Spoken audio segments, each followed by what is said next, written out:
வைகுண்டா ஐயா சிவ சிவ பாடி பணிந்தோ வைகுண்டா உள் அருளிய நாமம் பாடுதே உள் அருள் நாமம் பாடுதே இசையல் தருவாய் வைகுண்டா கோபினிலே தந்தாய் சுவாமி கோப்பு என்று அதற்கு பெயர் வைத்தாய் வைகுண்ட எழுந்து பெயர் தருதாய் அதற்கு வையகம் வாழ வைத்தாய் வைகுண்டா கோப்பினிலே ஒரு பதி தந்தாய் சுவாமி கோப்பு என்று அதற்கு பெயர் வைத்தாய் சுவாமி கோப்பு என்று அதற்கு பெயர் தந்தாய்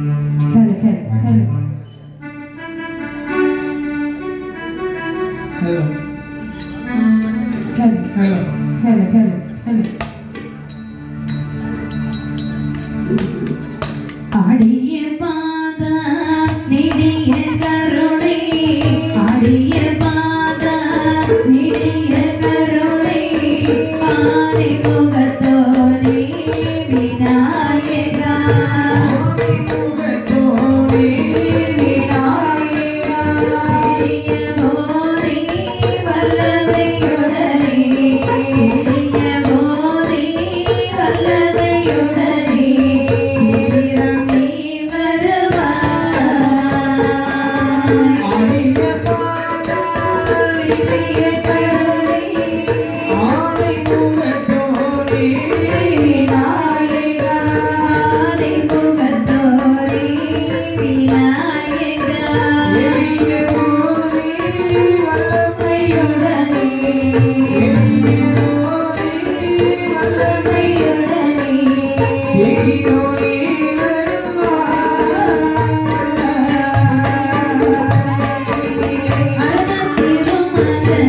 அருள் ஜோதி அருள் திருமகன்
எடேனினாமரில் பணிந்த கோவை சரிதான். கார்படைத்த நிறத்தானை அடிகள் வாழை கரை கண்டாரே.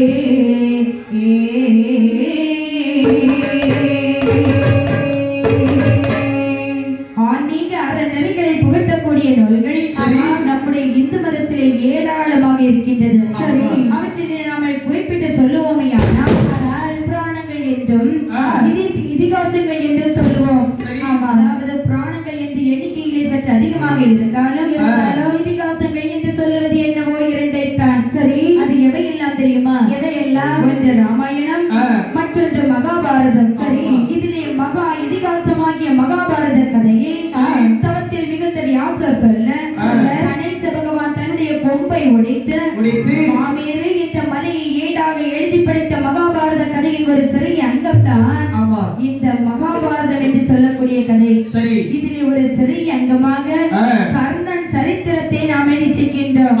நாங்கள் இசைக்கக்கூடிய இந்த வில்லிசை கலையிலே சொல் குற்றங்கள் இருக்கலாம், பொருள் குற்றங்கள் இருக்கலாம், இலக்கண இலக்கிய மேல தாள குற்றங்கள் இருக்கலாம், ராக குற்றங்கள் இருக்கலாம்.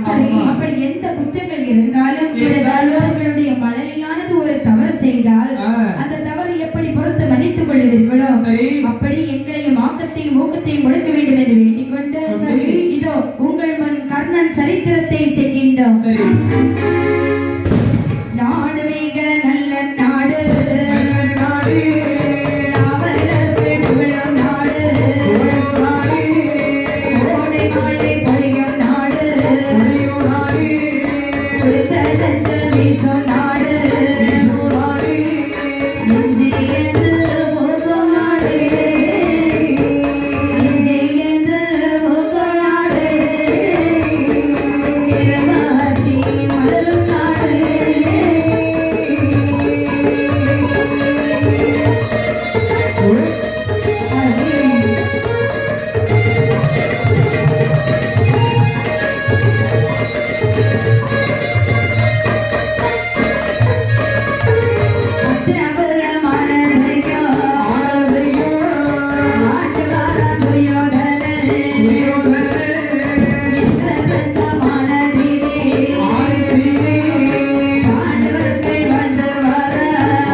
அதாவது இந்த திருதராஷ்டிர மன்னன் இருக்கிறார் பாத்தீங்களா, அவன் ஒரு கண் தெரியாத குருடன் அப்பாவி. ஆனால் அவன் என்ன செய்கின்றார் பாருங்கள், தன்னுடைய பிள்ளைகளாகிய கௌரவ சேனைகள் 101 பிள்ளைகள் 100 புதல்வர்கள் இருக்கின்றார்கள். ஆமாம், இதிலே மூத்தவன் தான் துரியோதனன், இளையவன் தான் விகர்ணன், கடைசியிலே ஒரு பெண் குழந்தை இருக்கின்றாள்.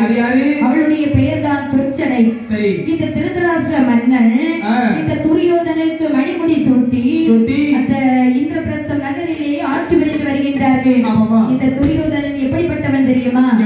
அவன் வஞ்சனைகள் அத்தனையுமே அவருடைய நெஞ்சிலே குடிகொண்டது. அதாவது நாகப்பாம்பிற்கு பல்லிலே மட்டும்தான் விஷம் உண்டு. ஆனால் இந்த துரியோதனனுக்கு உச்சி முதல் உள்ளம் கால் வரையிலேயும் விஷமாக குடியிருக்கின்றது. ஆமா, இப்படியாக வஞ்சனைகளோடு வாழ்ந்து வருகின்றான் அந்த துரியோதனன். இப்படியாக அதாவது அங்க தேசத்தை ஆண்டு வருகின்றான். இந்த இப்படியாக பாண்டவர்கள், அதாவது இவர்கள் கௌரவர்கள் இந்திரபிரஸ்த நகரை தலைநகராக கொண்டு வாழ்ந்து வருகின்றார்கள் கௌரவ சேனைகள். இப்படியாக ஆண்டு வரக்கூடிய சமயத்திலே இந்த திருதராஷ்டிர மன்னன் இருக்கிறார் பார்த்தீங்களா, இவருடைய தம்பி தான் வெள்ளை பாண்ட மகாராஜா. இவருக்கு 5 புதல்வர்கள். அவர்கள் யார் தெரியுமா? அவர்கள் தான் தர்மர், பீமன், அர்ஜுனன், நகுலன், சகாதேவன். இவர்களை பஞ்ச பாண்டவர்கள் என்று சொல்லுவார்கள். இப்படியாக இந்த பாண்டவர்களை இந்த துரியோதனன் இருக்கிறான் பாருங்கள், ஆமா. வஞ்சகமாக அழைத்து சரி. சூதாடுபடியாக செய்து நாடு நகரங்கள் சேனை செல்வங்கள் அத்தனையுமே பறிக்க வேண்டும், இப்படி எல்லாம் பல அதாவது வேண்டாத எண்ணங்களை எல்லாம் எண்ணிக்கொண்டிருக்கின்றான். சரிதான். இப்படி இருக்க இந்த பாண்டவர்கள் இந்த பல விற்களை அவர்களுக்கு நிறைய கலைகளை கற்று ஆமா. அந்த கலையிலே அவர்களுடைய திறமையை வளர்த்து வருகின்றார்கள். சரிதான். இப்போது என்ன? இந்த பாண்டவர்களுக்கும் கௌரவர்களுக்கும் ஒரு நாள் அந்த இந்திரபிரஸ்தம் நகரத்திலே, அதாவது இந்த பாண்டவர்கள் கற்ற வில்கலையும் சரி, இந்த துரியோதனர்கள் கற்ற கலையையும் சரி, சபை நடுவே தண்டவோர் பயிற்சியானது செய்யப்பட்டது. ஆமா. அந்த இடத்திலே எல்லோருமே, அதாவது துரியோதனன், துச்சாதனன், விகர்ணன், இப்படி எல்லோருமே இருக்கின்றார்கள். சரி. பாட்டனார் பீஷ்மர் இருக்கின்றார், வில்லாசிரியர் துரோணர் இருக்கின்றார், இப்படியாக சபையிலே அத்தனை பேர்களுமே இருக்கின்றார்கள். அந்த சமயத்திலே காண்டீபன் அந்த இடத்திலே இருந்தான். அவன் அதாவது வில்லாளி அர்ஜுனன் என்று சொல்லுவார்கள். அர்ஜுனனுக்கு காண்டீபன் என்ற மற்றொரு பெயரும் உண்டு. இந்த அர்ஜுனன் என்ன செய்கிறான் தெரியுமா? காண்டீபன் வில் எடுத்தான், கனமழைகள் மிக பொழிந்தான், கண்டவர்கள் அதிசயிக்க கலையதனில் சிகரமானான்,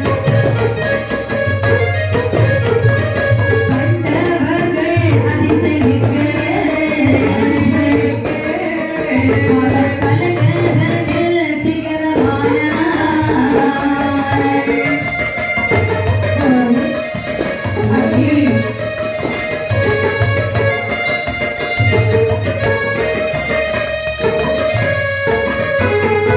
சென்றவர்கள் அதிசயிக்க கலையதனில் சிகரமானான்,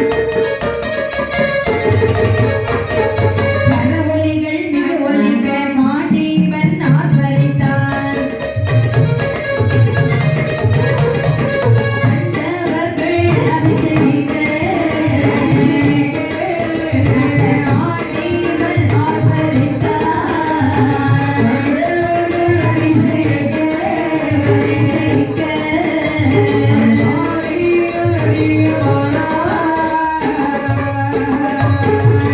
தான் துரோணாச்சாரியாரிடத்திலே கற்ற வில்கலையை சபை நடுவே காட்டினான் அந்த அர்ஜுனன். அதாவது புதுமை புதுமை என பானங்கள் பறந்தது. சில பானங்கள், அதாவது சரங்களினால் விண்ணை மறைத்தான் அந்த அர்ஜுனன். விண்ணை மறைத்ததினால் அந்த மேகம் மூட்டம் போல் எங்குமே ஒரே இருளாக காட்சியளிக்கின்றது. மற்றும் ஒரு சரத்தை தொடுத்து அந்த வில், அதாவது அந்த மேகமூட்டத்தை போன்ற சரத்தை அறுபட செய்து மீண்டும் அங்கே எங்கும் ஒளிபரச் செய்தான் அந்த அர்ஜுனன். இப்படியாக பலவிதமான திறமைகளை காண்பித்தான் பாருங்கள். அப்போது அங்கே சபையிலே இருந்தவர்கள் எல்லோரும் சொல்லுகின்றார்கள், அர்ஜுனனை போல் வில்லுக்கு வல்ல விஜயன் இங்கே யாருமே கிடையாது, வில்லாளி அர்ஜுனனை வெல்வதற்கு இந்த உலகத்திலே யாருமே கிடையாது என்று எல்லோருமே வில்லுக்கு வல்ல விஜயனை புகழ்ந்து பாராட்டி பேசிக் கொண்டிருக்கின்றார்கள். அந்த சமயத்திலே இந்த வார்த்தைகள் அந்த துரியோதனன் கேட்டுக்கொண்டே இருந்தார் பாருங்கள். அவருடைய நெஞ்சம் அத்தனையும் அப்படியே புண்ணாக மாறுகின்றது. இப்படி சபை நடுவே எல்லோருடைய முன்னிலையிலேயும் வைத்து இந்த அர்ஜுனனை பெருமையாக பேசிக் கொண்டிருக்கின்றார்களே, வெல்லுக்கு வல்ல விஜயனை வெல்லுவதற்கு நம் பக்கத்திலும் ஒருவரும் இல்லையே என்று அவன் புழுவை போல் துடித்தான். அந்த சமயத்திலே எல்லோருமே அந்த வில்லுக்கு வல்ல விஜயன் இவன் தான் என்று பெருமையாக பாராட்டி பேசினார்கள் பாருங்கள். அந்த சமயத்திலே அந்த சபையிலே வில்லம்பு வந்து பாய்வது போல் ஒரு சொல்லம்பு வந்து பாய்கின்றது. அது என்ன தெரியுமா? ஏதில்லை என்றான் ஒருவன் நாடு என்றான்,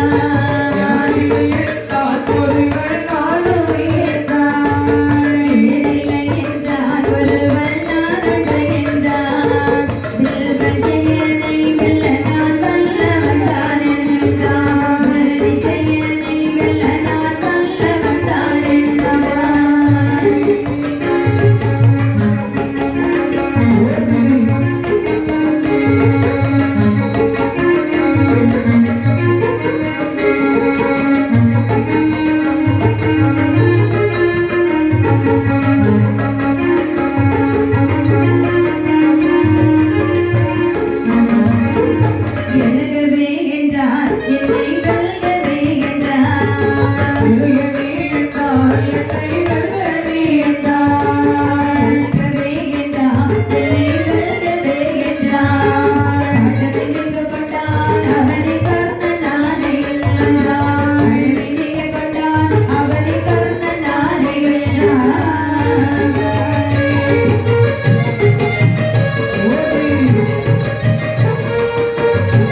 நான் இருக்கின்றேன் என்று சொன்னானே ஆமா. அது யார் தெரியுமா? யாரு? அவன்தான் கர்ணன். ஆமா. இந்த கர்ணன் எப்படிப்பட்டவன் என்பதை ஆராய்வோமாயானால் யார் தெரியுமா இந்த கர்ணன்? யாரு?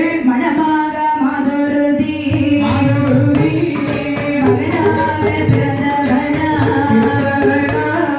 துரருக்கு வளர்ப்பவங்கள் அந்த சூரியனுக்கு சொந்த மைந்தன் மங்கை மாதா மானம் காக்கு மங்கை மாதா மானம் காக்கு மங்கையிலே விழுந்தவனா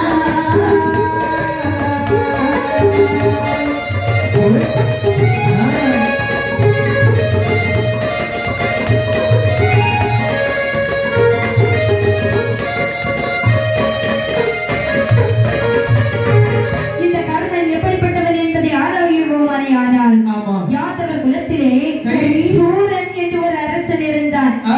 இந்த அரசனுக்கு சரி. பிரதை என்று சொல்லக்கூடிய ஒரு மகள் இருந்தாள். ஆமா. ஆனால் இந்த சூரனின் தூரத்து உறவினரான குந்திபோஜனுக்கு சரி. மகப்பேறு இல்லை. இல்லை. மகப்பேறு இல்லாத காரணத்தினால் சரி. இந்த பிரதையை இந்த குந்திபோஜன் எடுத்து வளர்த்தார். ஆமா. இப்படி எடுத்து வளர்த்தார் பாருங்கள். சரி. ஆகையினால் குந்திபோஜனுக்கு மகளாக வளர்த்து வரக்கூடிய காரணத்தினால் நாளடைவில் இந்த பிரதைக்கு குந்தி தேவி என்ற பெயர் ஏற்பட்டது. ஆமா. இப்படி இருக்க சரி. குந்தி தேவியானவள் அந்த மன்னனுக்கு மகளாக அழகான முறையில் வளர்ந்து வருகின்றாள். சரி. இப்படி சில நாட்கள் கழிய கழிய இந்த முனிவர் அதாவது இந்த அரண்மனைக்கு ஆ. ஒரு முனிவர் வருகின்றார். யாரு? வந்தவர் துர்வாச மகரிஷி வருகின்றார். அது என்னமா செய்கின்றார்? வந்தவர் கேட்கிறாரு, என்ன? அதாவது எனக்கு ஒரு கன்னிகா துணையாக வேண்டும் என்று கேட்கின்றார். சரி. கன்னிகா துணை வேண்டும் என்று கேட்டவுடனே உடனே இந்த மன்னன் இருக்கிற பிறகு குந்திபோஜன் ஆமா. தன்னுடைய மகளையே துணையாக அனுப்பி விடுகின்றார். சரி. இந்த குந்தி தேவியானவள் அந்த துர்வாச மகரிஷிக்கு ஆ. அழகான முறையிலே பணிவிடைகள் அத்தனையுமே செய்து வருகின்றாள். ஆமா. இப்படி பணிவிடைகள் செய்து வரும்போது சரி. இந்த குந்தி தேவி செய்த பணிவிடையிலே மனமகிழ்ந்தான் அந்த துர்வாச மகரிஷி. ஆமாமா. அவர் என்ன சொல்லுகின்றார் தெரியுமா? என்ன? குழந்தாய், ஆ. நான் இந்த இடத்திற்கு வந்த நாளையிலே இருந்து சரி. என்னுடைய மனம் மகிழும்படியாக நீ பல விஷயங்களை எனக்கு செய்திருக்கின்றாய். ஆமா. பல பணிவிடைகளை அதாவது நான் சந்தோஷப்படக்கூடிய அளவிலே நீ செய்திருக்கின்றாய். சரி. ஆகையினால் நான் உனக்கு ஒரு மந்திர பரலை தருகின்றேன். ஆ. இந்த மந்திர பரல் துர்வாச மகாமுனிவர் அப்படின்னு சொன்னாலே பெரிய கோபத்தில் சிறந்தவர். ஆமாமா. இந்த துர்வாச மகாமுனிவர் ஏற்கனவே தேவேந்திரனுக்கு சாபம் கொடுத்தவர். என்ன சாபம் விட்டா? ஐராவதம் என்று சொல்லக்கூடிய யானையில் வெள்ளை யானையில் வந்து கொண்டிருக்கின்றார். சரி. மலர் மாலை ஒன்று அவருக்கு பரிசாக கிடைத்தது, மகாலட்சுமி கொடுத்தது. இந்த மலர் மாலையை பார்க்கின்றார் துர்வாச மகாமுனிவர். சரி.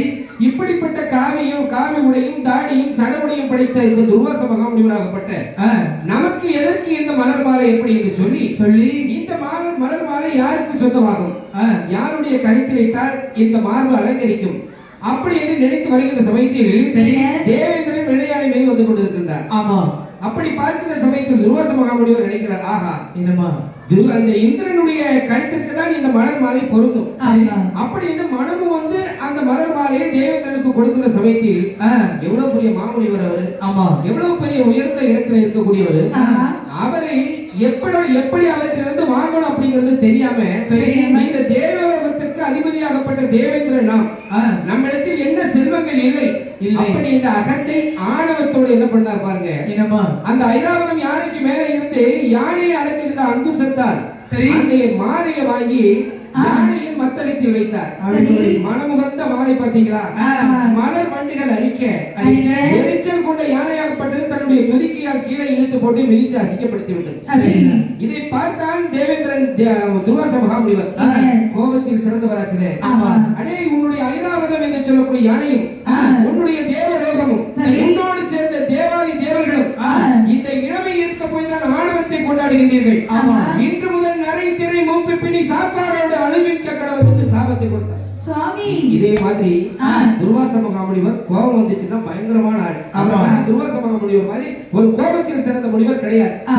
அப்படிப்பட்ட துர்வாச மகாமுனிவரிடத்தில் இந்த குந்தி தேவி எந்த அளவுக்கு பாசமாகவும் பணிவாகவும் அடக்கமாகவும் ஒடுக்கமாகவும் பணிபுரிந்தார். அந்த துர்வாச மகாமுனிவர் இந்த குந்தி தேவியை பாராட்டுவார். அப்படி பெண்ணில் சிறந்தவள் குந்தி தேவி. என்ன கொடுக்கிறார்? அதாவது மந்திர பரலை கொடுக்கின்றார். என்ன சொல்லி கொடுக்கின்றார் தெரியுமா? குழந்தாய், நான் என்னுடைய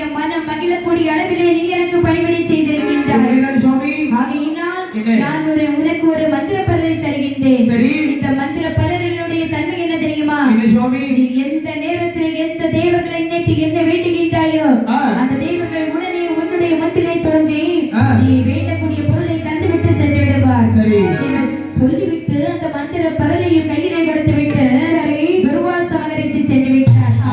இப்படி இருக்க இந்த புத்தி தேவியானவள் கையிலே அந்த மந்திர பரலை வாங்கி வைத்துக் கொண்டாள். சில நாட்கள் கழிய மனதிலே நினைக்கின்றாள், துர்வாச மகரிஷி நம்மிடத்திலே ஒரு மந்திர பரலை கொடுத்திருக்கின்றாரே, இந்த மந்திர பரல் உண்மைதானா என்பதை நாமல் சோதனை பண்ணி பார்க்க வேண்டும் என்ற மனதிலே நினைத்த குந்தி தேவி அதிகாலை வேளையிலே காலை கதிரவனை மனதிலே எண்ணி காலை நேரத்திலே இரவு 12 மணி அளவில் நினைக்கின்றார் குந்தி தேவி. இரவில் சூரியன் வருவானா? முடிஞ்சாதானே சூரியனை பார்க்க முடியும். இந்த மந்திரம் ஜெயிக்கிறதா இல்லையா? அவர் கொடுத்த மந்திரம் உண்மையானதா பொய்யானதா? அப்படி என்று இந்த நள்ளிரவு நேரத்தில் சூரியனை நினைக்க வேண்டும். வருகின்றனா இல்லையா? இந்த மந்திரத்தை நாம் சோதித்து பார்க்க வேண்டும் என்ற எண்ணத்தோடு நள்ளிரவில் நினைக்கின்றாள் இந்த குந்தி தேவி. அந்த மந்திர பரலை கையிலே வைத்துக் கொண்டு சூரியனை மனதிலே எண்ணி வேண்டினாள். பாருங்கள், கதிரவனுடைய வரவு பழுது போகாத வண்ணம், அதாவது இந்த கதிரவன் இந்த குந்தி தேவியினுடைய முன்பிலே தோன்றுகின்றார். தோன்றி காதிலே குண்டலமோ உடம்பிலே பொற்கவசமும் பொருத்தி ஒரு அழகான குழந்தை கையிலே கொடுத்து விட்டு அந்த சூரியன் அந்த இடத்திலே மறைந்து விட்டார். கையிலே குழந்தையை தாங்கினாள் இந்த குந்தி தேவியானவள். அவள் மனதிலே நினைக்கின்றாள், இறைவா, மனமாக நான் இப்போது கையிலே ஒரு குழந்தையை ஏந்திக் கொண்டிருக்கின்றேனே, என்னுடைய கையிலே இப்போது குழந்தை இருப்பதை யாராவது பார்த்தார்களே, ஆனால் ஊரார் நகைப்பார்களே, உற்றார்கள் எல்லோரும் நம்மை பார்த்து ஏளனமாக பேசுவார்களே என்று, அதாவது மனமாகாத குந்தி தேவி கன்னி பெண்ணாக இருக்கக்கூடியவள் கை குழந்தையை கையிலே தாங்க தயங்கியவளாக தன்னுடைய கரத்திலே இருந்த குழந்தை இன்னொருத்தி கையிலே ஒப்படைக்கின்றாள். அது யார் தெரியுமா? அலைமகள் கங்கை, அவள் அற்புத மங்கை.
அலைகளை தாளாட்டி வண்ணமாக மிதந்து மிதந்து வருகின்றது அந்த பெட்டகம்.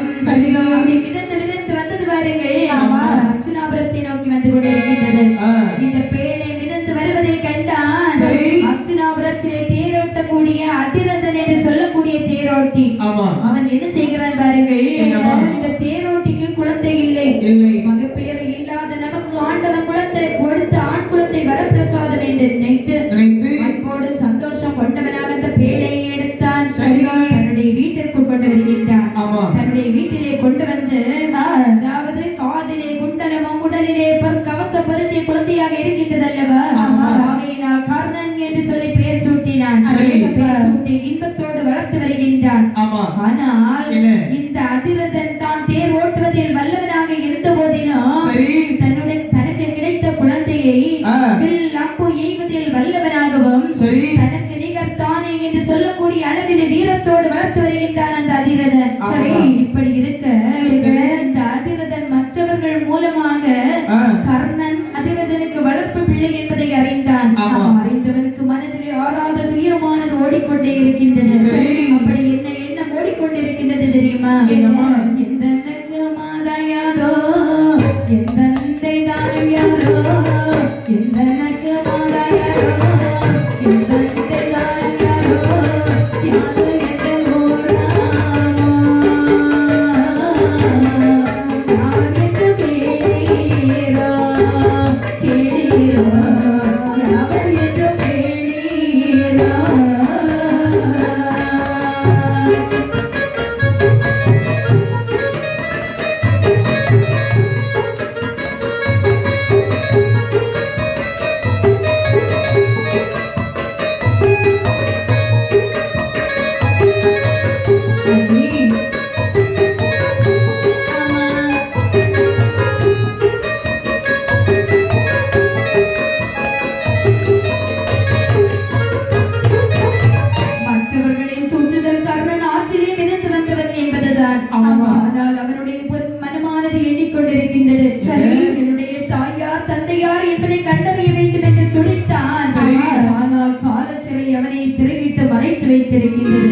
இப்படி இருக்கக்கூடிய சமயத்திலேதான் அங்கே இந்திரபிரஸ்தம் நகரத்திலே படைக்கல பயிற்சி நடக்கின்றது.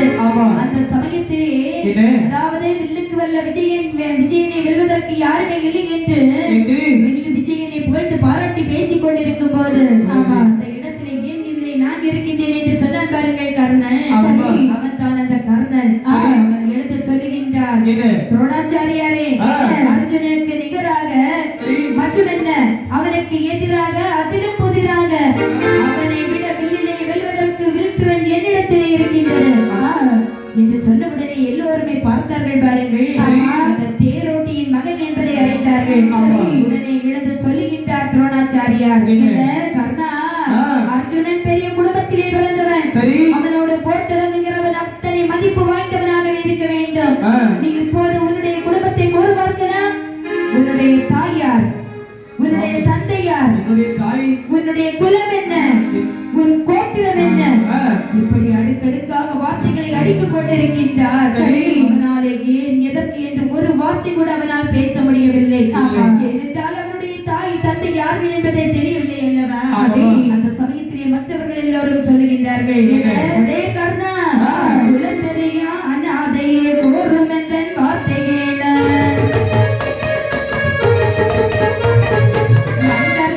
எதிர்ப்பவர்கள் மன்னவராய் ஆக வேண்டாம். மன்னதம்மை எதிர்ப்பவர்கள் மன்னவராய் ஆக வேண்டாம்.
அல்லது முன்மை குலத்திலோ தாசி குலத்திலோ தரம் கிட்ட தரதலைக்கோ பிறந்தவன்.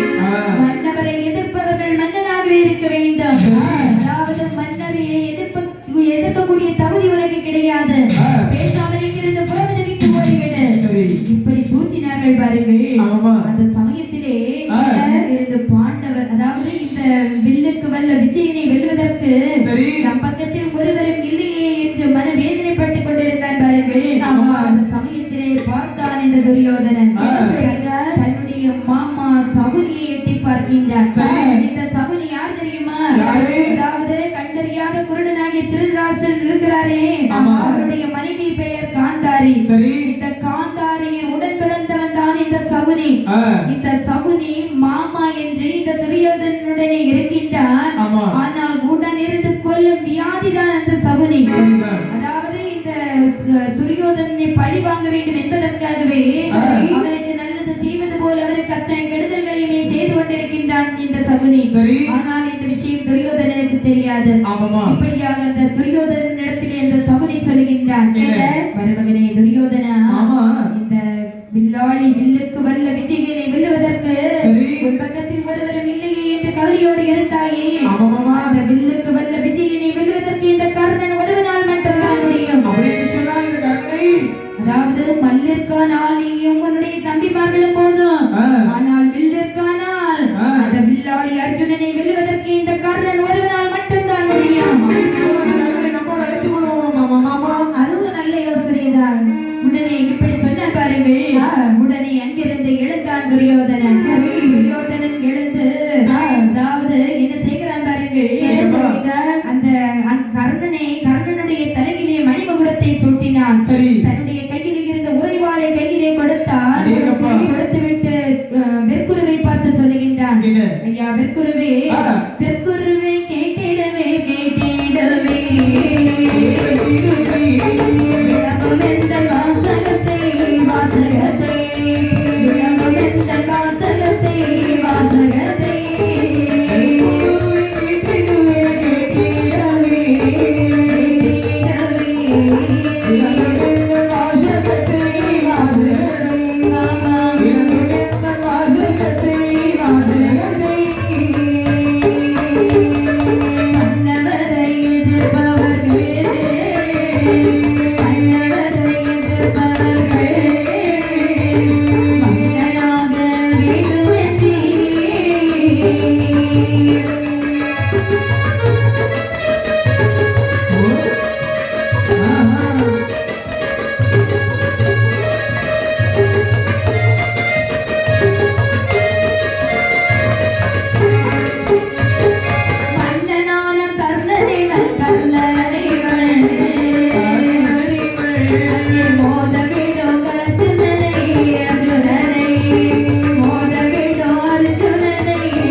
அப்போது அக்கினியிலே பட்ட மெழுகு போல் துடித்தான் அந்த கர்ணன். அந்த சமயத்திலே சபையை சண்டைக்களமாக மாறியது.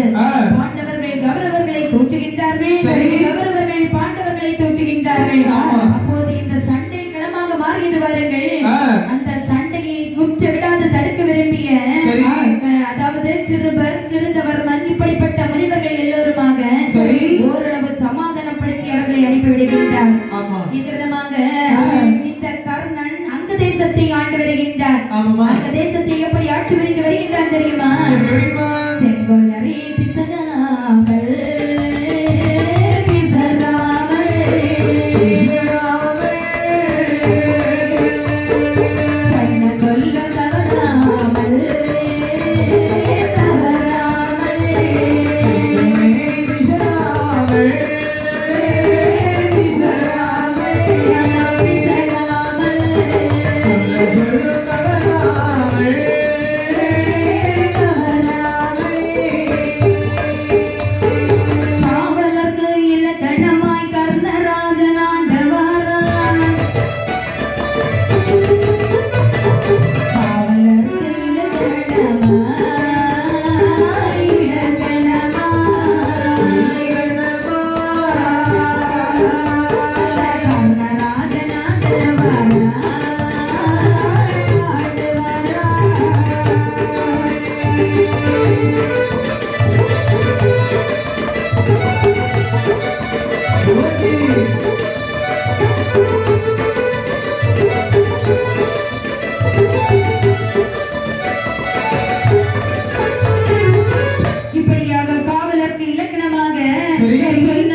என்னமா கொடுக்கும் திறன். சரி அதாவது இவனுடைய கொடை திறனிலே ஒரு மாபெரும் வித்தியாசம் உண்டு. அது எப்படி தெரியுமா?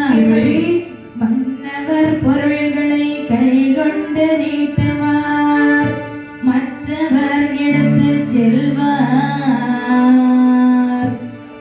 மன்னவர் பொருள்களை கை கொண்டு நீட்டுவார், மற்றவர் எடுத்து செல்வார். மாமன்னன் கர்ணனோ தன் கரம் நீட்டுவார், மற்றவர் பணிந்து கொள்வார். வலது கை கொடுப்பதை இடது கை அறியாமல் வைத்தவன் கண்ண வீரல், வறுமைக்கு வறுமையாய் வைத்ததோர் மாமன்னன் கண்ணன் வாயிலே.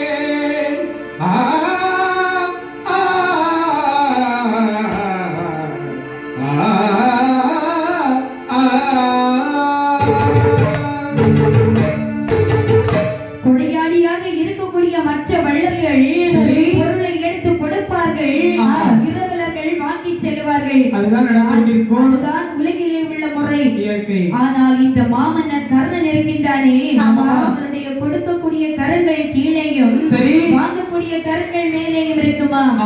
இந்த செய்தியானது கர்ணனின் கொடைத்திறனால் ஆணவம் கொண்டதல்ல.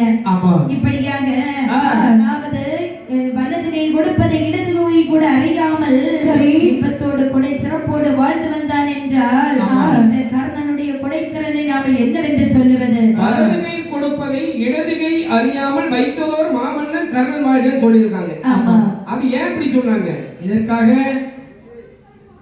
வலது கை என்பது ஆம்பளை, புருஷன். இடது கை என்பது பொண்டாட்டி, பொம்பளை. இப்ப பாடிட்டு இருக்கக்கூடிய ரதி தேவியை பாராட்டி இந்த கூட்டத்துல இருந்து ஒரு பெரியவர் எந்திரிச்சு, பொண்ணு அழகா இருக்கா, பாட்டு நல்லா இருக்குது, சிறப்பா இருக்குன்னு ஒரு வாழ்த்தி ஒரு 500 ரூபாய் அன்பளிப்பு கையில கொடுத்தாங்கன்னு சொன்னா, அந்த அண்ணாச்சியோட வீட்டம்மா பக்கத்துல இருக்காங்களான்னு பார்த்துட்டு தான் கொடுப்பாங்க. ஒருவேளை கொடுத்துட்டா வீட்டுல போனா நிலைமை என்ன ஆகும்? சாப்பாடு கிடைக்காது. படுவார் ரசிகன். வீட்டுல உப்பு இல்ல, புளி இல்ல, கருவாடு இல்ல, உள்ளி இல்ல, ஒண்ணு இல்ல, வில்லு பாட்டு கறிக்கு 500 ரூபாய் வீட்டுக்கு வா அப்படின்னு வச்சுக்குவாங்க இல்லையா? நம்ம ஊர்ல சொல்லுங்க, ஒரு சில ஊர்ல சொல்றேன். நம்ம ஊர்ல அவங்க சேர்ந்து தருவாங்க. இதுல பாதிக்கிறது யாரு? யாரு தெரியாத அப்பாவி பொண்ணு. ஒன்னால அவங்கதான் பாதிக்கிறாங்க. என்னால பாதிக்கல, நான் கொண்டு வாங்க கேட்கிறேன். நம்முடைய கலையை பாராட்டி அவங்க கொண்டு வந்து மனசார தர்றாங்க. பாராட்டி கொடுத்ததுதான் இதைத்தான் சொல்லுவாங்க. சில பேர் பேர் சொல்லாதீங்க அப்படி சொல்றாங்க. ஏன் தெரியுமா? இங்க சமையல் அந்த வீட்டமா இல்லைன்னாலும் வீடு விட குழாய் கட்டி இருக்காரு, மைக் செட்டுக்காரு. அண்ணாச்சி பார்த்துறை நாடார் 500 ரூபாய் அன்பளிப்பு ரதி தேவிக்கு கொடுத்தாரு அப்படின்னு சொல்லக்கூடிய குழாய் வழியா வீட்டுல கேட்டுட்டு இருப்பா வீட்டம்மா. 500 ரூபாயா அப்படின்னு அதுக்குதான் சொல்றது. புருஷன் கொடுக்கக்கூடியது பொண்டாட்டிக்கு தெரியக்கூடாது. அதனாலதான் சில பேர் ரூபாய்க்கு கொடுக்கும் போது பேரை சொல்லாதீங்கன்னு சொல்றது. ஆகவேதான் வலது கை கொடுப்பதை இடது கை அறியாமல் வைத்ததோர் மாமன்னன் கர்ணன் கூட அந்த காலத்துல கொடை கொடுக்கக்கூடிய சமயத்துல இடது கைக்கு தெரியாமல் தான் கொடை கொடுத்திருக்கிறார். ஆனால் அப்படிப்பட்ட காலத்துல கர்ணன் ஏகப்பட்ட கொடை கொடுத்தார். ஆனா அந்த காலத்துல இல்லாத ஒரு கொடை என்ன தெரியுமா? சொல்லுங்க பாப்போம். என்ன கொடை இல்லை? வஸ்திரதானம் கொடுத்தார், மாதானம் கொடுத்தார், கோதானம் கொடுத்தார். தனக்கு என்ன இல்லை என்று யார் வருகிறார்களோ அவர்களுக்கு அள்ளி அள்ளி கொடுப்பதான் கர்ணனுடைய வழக்கம். ஆனா அந்த காலத்துல இந்த காலத்துல எங்க பார்த்தா நம்ம கோயில் முறையில அன்னதானம் போடுறாங்க பாத்தீங்களா? இந்த அன்னதானம் அந்த காலத்துல இல்ல, யாருக்கும் தெரியாது. ஆகவேதான் அந்த கர்ணனுடைய காலத்தை விட இப்போது நம்முடைய நாடார்குல வம்சங்களில் சிறந்த வம்சங்களில் சிறந்த வம்சம் நாடார்குல வம்சங்களில் அன்னதானம் என்று சொல்லக்கூடிய ஒரு தானத்தை முறையாக வழங்குகிறார் என்று சொன்னால் உண்மையிலே அவர்களுக்கு அன்னை முத்துமாலையினுடைய முத்துமாலை அம்மனுடைய அருள் அவங்களுக்கு கண்டிப்பா கிடைக்கும். அப்படிப்பட்ட கர்ணன் இப்படியாக அழகான முறையிலே கொடை சிறப்போடு வாழ்த்து வருகின்றார் இந்த மாவீரர் கர்ணன். ஆனால் இந்த துரியோதனனை இந்த கர்ணன் எப்படி எண்ணிக்கொண்டிருக்கின்றான் தெரியுமா? தன்னுடைய உயிரின் மேலாக எண்ணிக்கொண்டிருக்கின்றான். ஆனால் இந்த துரியோதனனோ அந்த அர்ஜுனனுக்கு இந்த கர்ணன் காலனாக மாறக்கூடிய நாளையை எதிர்பார்த்து கொண்டிருக்கின்றான். இப்படி இருக்க அர்ஜுனனுடைய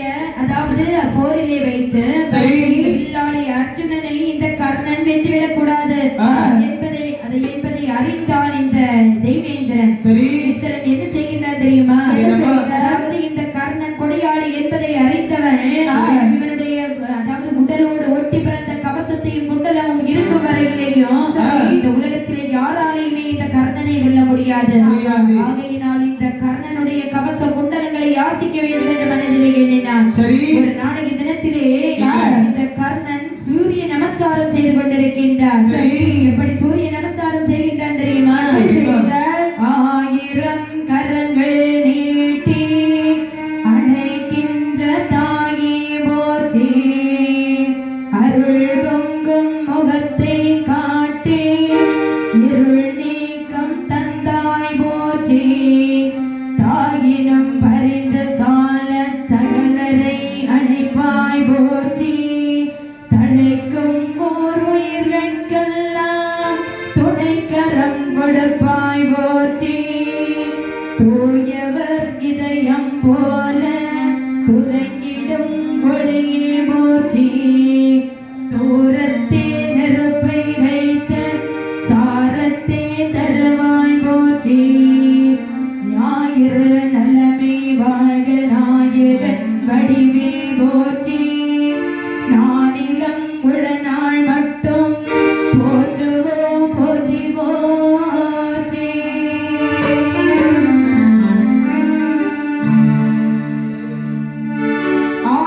ஆயிரம் ஒளிக்கதிர்களால் இந்த உலகத்து மக்களுக்கெல்லாம் ஒளியாக விளங்கக்கூடிய இந்த சூரியனை மனதார நின்று வேண்டிக் கொண்டிருக்கின்றான் இந்த கர்ணன். அந்த சமயத்திலே மறையவராக அவருடைய முன்பிலே தோன்றுகின்றார். கர்ணா, நான் யார் என்று தெரிகின்றதா? நான் தான் அன்றாட வழிபடக்கூடிய சூரியன் வந்திருக்கின்றேன். என்ன நான் எதற்காக வந்திருக்கின்றேன் தெரியுமா கர்ணா? கர்ணா, நீ கொடையாளி என்பதை அறிந்த அந்த அர்ஜுனனுடைய தந்தை தேவேந்திரன் நடக்கவிருக்கக்கூடிய மகாபாரத போரிலே இந்த வில்லுக்கு வல்ல விஜயனை வென்றுவிடக் கூடாது என்பதற்காக என்னுடைய உடலோடு ஒட்டி பிறந்த கவசத்தையும் குண்டலத்தையும் யாசகர் வேடத்திலே யாசிப்பதற்காக வருகின்றான். ஆமா, எனக்கு ஆபத்தா? உடனே அதாவது சொல்லுகின்றான் அந்த கர்ணன், சுவாமி என்னை தேடி யாசகர் வருகின்றார்களா? யாசகர் வந்தால் நான் மிகவும் மட்டற்ற மகிழ்ச்சி அடைகின்றேன். ஆனால் வரக்கூடிய யாசகர்கள் என்னிடத்தில் ஏதாவது பொருளை வாங்கி சென்றால் மட்டும்தான் என்னுடைய மனம் இன்னும் பெருமதிப்படைகின்றது என்று உடனே சொல்லுகின்றான் அந்த சூரியன். கர்ணா, அதாவது நீ யாசகம் கொடுப்பது தவறு கிடையாது. ஆனால் யாசிக்க வருபவனே, யாசிக்க வருபவனே, யாசிக்க வருபவனே, யோசித்து பார்த்து வீணா,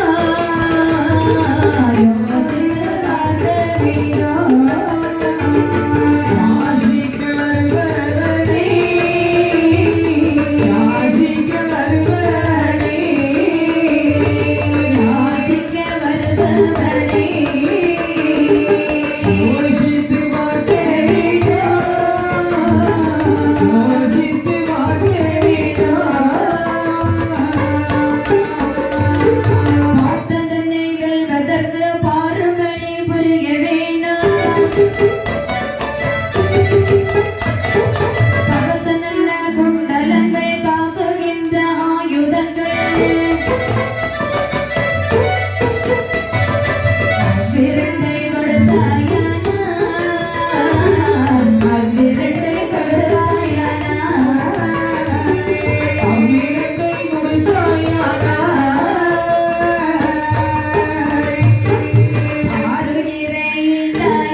சரி. ஏனென்றால் இந்த கர்ணன் வந்து பிறந்தது சூரியனுடைய அருளினால் பிறந்த பிள்ளை. ஆமா. சூரியன் தான் இந்த கர்ணனுடைய தந்தை. சரி. இந்த விஷயம் இந்த கர்ணனுக்கு தெரியாது. ஆமா. இப்படியாக தந்தை மகன் என்ற பாசத்திலே சொல்லிவிட்டு இந்த கர்ணனிடத்தில் சொல்லிவிட்டு சூரியன் மறைந்து விட்டார். சரி. இப்படி சூரியன் மறைந்தார். அந்த சமயத்தில் எங்கிருந்து மறையவராக வருகின்றார். சரி. மறையவர் வருகின்றார். என்ன கொடுப்பான் எவை கொடுப்பான் என்ன கொடுப்பான் எவை கொடுப்பான் என்றிவர்கள் என்ன முன்னே பொருளும் கொடுப்பான் பொருளும் கொடுப்பான் போதாது போதாது என்றார். தன்னையும் கொடுப்பான் தன் உயிரையும் கொடுப்பான் தயாநிதியே. ஆ ஆ ஆ ஆ.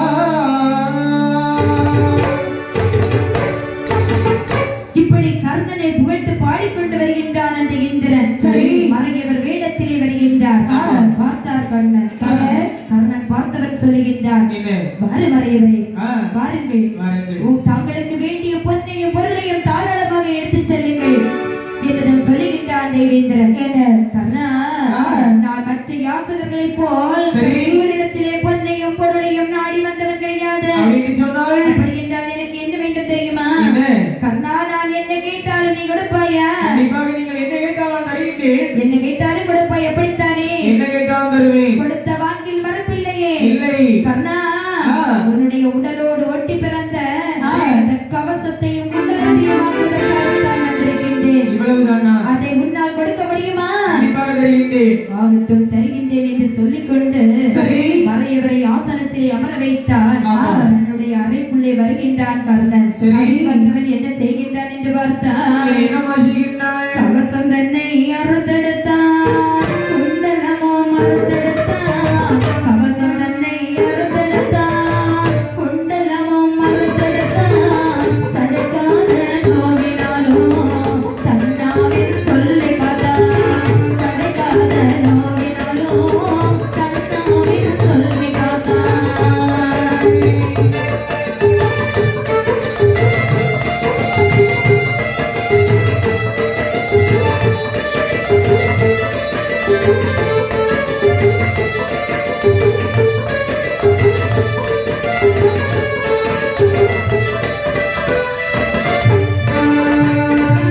உடனிருந்த கவசம் தன்னை உடலோடு வியந்தெடுத்தான்.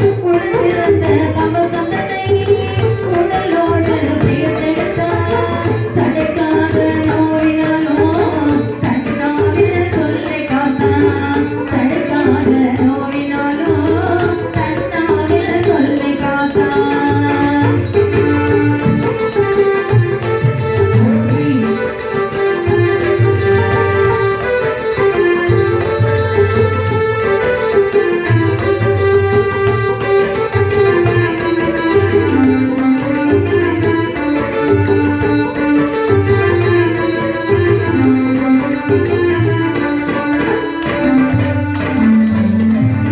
இப்படியாக அறைக்குள்ளே நுழைந்தான் அந்த கம்சன். சரி. தன்னுடைய உடலோடு ஒட்டி பிறந்த அந்த உடல் உறுப்புகளை பெயர்த்து எடுப்பது போல் அதிலே கிடந்த குண்டலங்களை அறுத்தெடுத்தான். ஆமாமா. மேனியிலே ஒட்டி இருந்த அந்த கவசங்களை பெயர்த்தெடுத்தான். சரி. ஒரு தாம்பாளத்திலே வைத்தான்.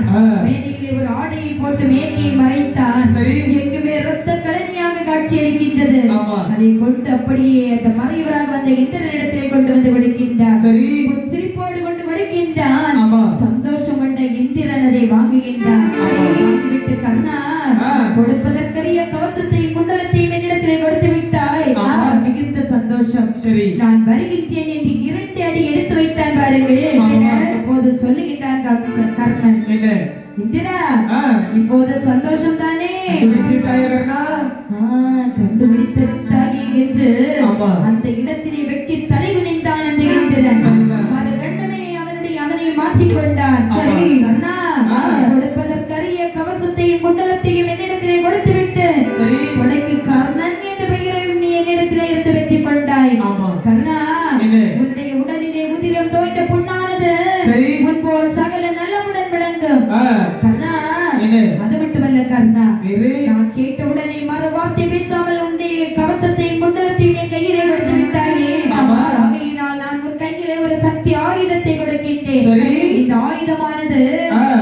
போர்க்களத்திலே சென்று சென்று உன்னுடைய எதிரிகளிலே யாராவது ஒருவர்களை நீ கொன்று விட்டாயானால் இந்த சக்தி ஆயுதம் அப்படியே என் கரத்திற்கு வந்துவிடும். சரி. இந்த சக்தி ஆயுதத்தை கொடுத்துவிட்டு ஆமா. இந்த இந்திரன் மறைவர் வேடத்திலே வந்தவன் மறைந்து விட்டான். சரிதான். இப்படியாக இந்த கவசத்தையும் குண்டலத்தையும் இழந்து விட்டான் என்பது ஆமா. காட்டுத்தீ போல் பரவுகின்றது. சரி. இவன் அதாவது இந்த கர்ணன் என்ன? உடலிலே ஒட்டி பிறந்த கவசமும் குண்டலமும் இருக்கும் வரையிலே தான் அவனை யாராலுமே அசைக்க முடியாது. ஆமாமா. ஆனால் இந்த கர்ணன் எப்படி சபதம் தெரிவித்திருக்கின்றான் தெரியுமா? எப்படி?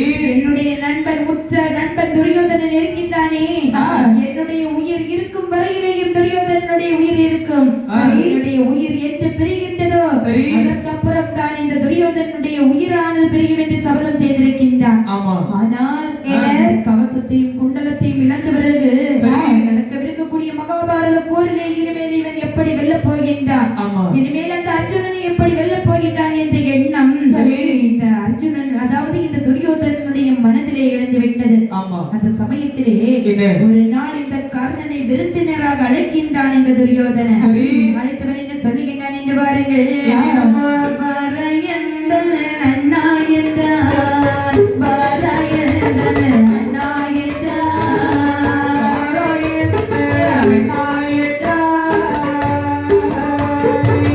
வரவேற்பு மிக கொடுத்தான், வரவேற்பு மிக கொடுத்தான்.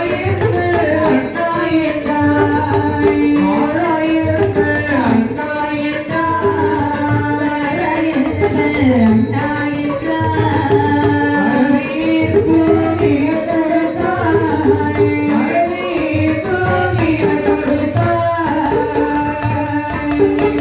பார்த்த நன்மை பொருள்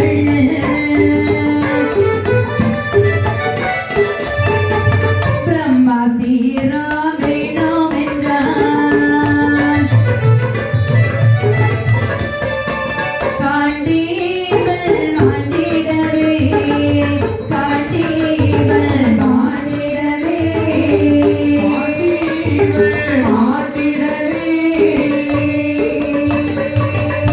வேண்டுகிறேன், வேண்டுகிறேன் உன்னை என்றான், வேண்டுகிறேன் உன்னை என்றான்.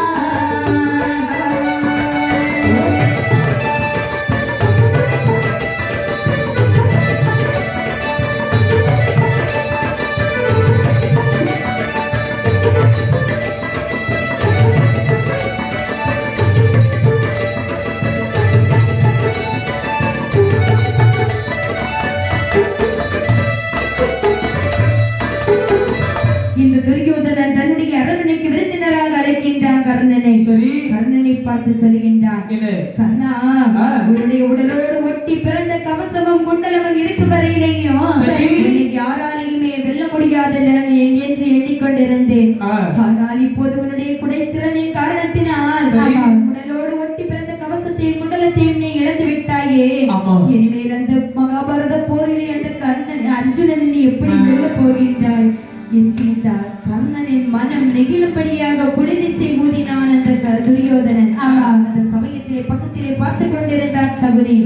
அப்போது துரியோதனனை பார்த்து சொல்லுகின்றார், மருமகனே துரியோதனா, அதாவது நடக்கவிருக்கக்கூடிய பாரத போரிலே இந்த வில்லாடி அர்ஜுனனை வெல்வதற்கு முடியாது என்று நீ எண்ணிக்கொண்டிருக்கின்றாய், எப்படித்தானே? அது எதற்காக நீ உன்னுடைய எண்ணம் அப்படி மாறியது? அதாவது அந்த கர்ணனுக்கு உடலோடு பிறந்த குண்டலமும் கவசமும் இழந்து விட்டான். சரி. அப்படின்னு சொன்னால் நமக்கு நம்மளோட போரிடுவது யார் மாமா? அதானே துரியோதனா, நீ கர்ணனுடைய வீரத்தை நீ தவறாக புரிந்து கொண்டாய். அவனுடைய உடலோடு ஒட்டி பிறந்த கவசத்தையும் குண்டலத்தையும் இழந்த பிறகும் சரி.